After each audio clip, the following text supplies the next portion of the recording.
जीवन का नियम। दोस्तों, आशा करता हूँ कि इस कहानी से आप बहुत कुछ सीखेंगे। किसी गांव में पीपल के पेड़ के नीचे कुछ बुजुर्ग बैठे बातें कर रहे थे, जैसे लगभग आज गांव में करते हैं या देखने को मिल जाता है।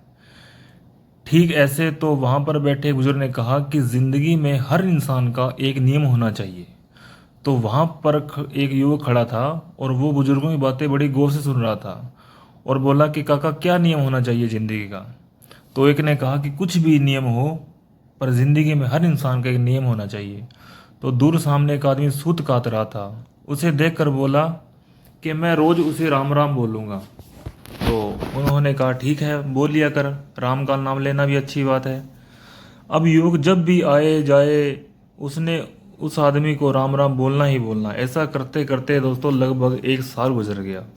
तो एक दिन उस आदमी के बेटे को किसी किसी कारण एक हफ्ते के लिए बाहर जाना पड़ा। तो लड़का बोला कि पिताजी, कुछ दिन आप खेत का काम संभाल लेना। और उस दिन वो आदमी खेत चला गया। पीछे से युवक आया और उसे देखा कि आज बुढ़ा तो है नहीं, कहाँ गया। तो वो उसके घर के अंदर गया और पूछा कि आज ताऊ जी कहाँ गए। तो बुढ़िया ने कहा कि आज वो शहर गए हैं कोई काम। क्योंकि बूढ़ा आदमी बोल कर गया था कि मैं किसी को मत बताना कि मैं खेत में हूँ, नहीं तो मुझे लोग परेशान करेंगे, काम धंधा नहीं करने देंगे। तो शाम के समय बूढ़ा आदमी भागते हुए घर आया और बुढ़िया को बोला कि जल्दी से दरवाज़ा बंद कर, तुझे एक बात बताता हूँ। आज जब मैं खेत में हल जोत रहा था तो मुझे सोने चांदी से भरा मटका मिला और मुझे लगता है कि वहाँ और भी धन होने की संभावना है। मुझे वहाँ पर भी खुदाई करनी चाहिए। इसलिए आज से मेरे बारे में कोई भी कुछ भी पूछे तो कह देना कि कुछ दिनों के लिए बाहर गए हैं।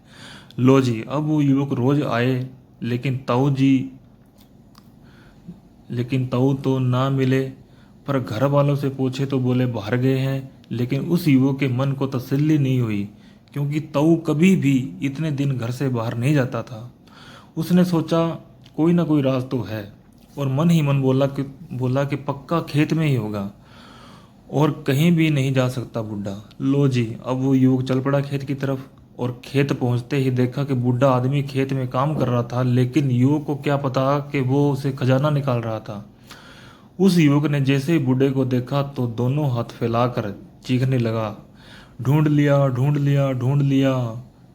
वो बूढ़ा आदमी पास आया और अपने मुंह पर उंगली रख कर बोला, श्श, अरे भाई, ज्यादा शोर मत मचा बेटा, आधा आधा धन बांट लेंगे। तो दोस्तों, इस कहानी से ये शिक्षा मिलती है कि हर इंसान का जीवन में एक नियम होना ही चाहिए, चाहे वो कोई भी नियम हो। और दोस्तों, अगर आपको ये कहानी अच्छी लगी है तो प्लीज़ हमारे चैनल को सब्सक्राइब कर ले, बेल आइकन को ज़रूर प्रेस कर ले, ताकि भविष्य में आपको ऐसी स्टोरियाँ मिलती रहे। Thank you. जय हिंद।